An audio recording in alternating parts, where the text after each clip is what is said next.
Password investment products end the fifth consecutive week of capital outflow. Digital asset and crypto investment products saw $73 million in outflows last week, adding to the 5-week streak now totaling $532 million.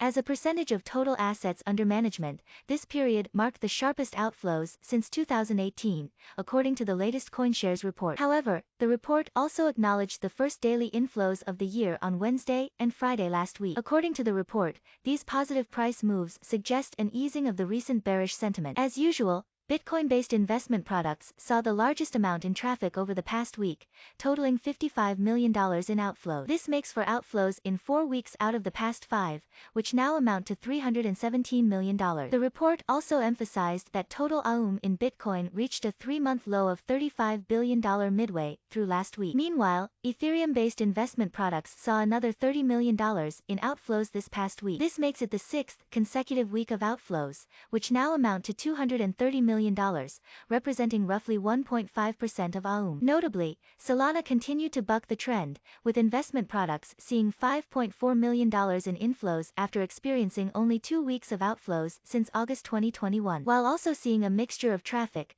blockchain equity investment products also came out positive, seeing minor inflows last week of around $400,000. Despite the continuing negative trend, outflows were significantly less than last week, when outflows from crypto investment products amounted to a record $207 million. The CoinShares report believed the $107 million outflows from Bitcoin-backed products to be a direct response to the FOMC minutes, which revealed the U.S. Federal Reserve's concerns for rising inflation and the fear amongst investors of an interest rate hike. The report also highlighted that the high turnover of the Bitcoin-backed products over the prior 4 weeks indicated higher than usual investor activity. Starting in mid-December, the current streak of outflows ended a run of 17 consecutive weeks of inflows starting in August 2021, which eventually amounted to $3.6 billion.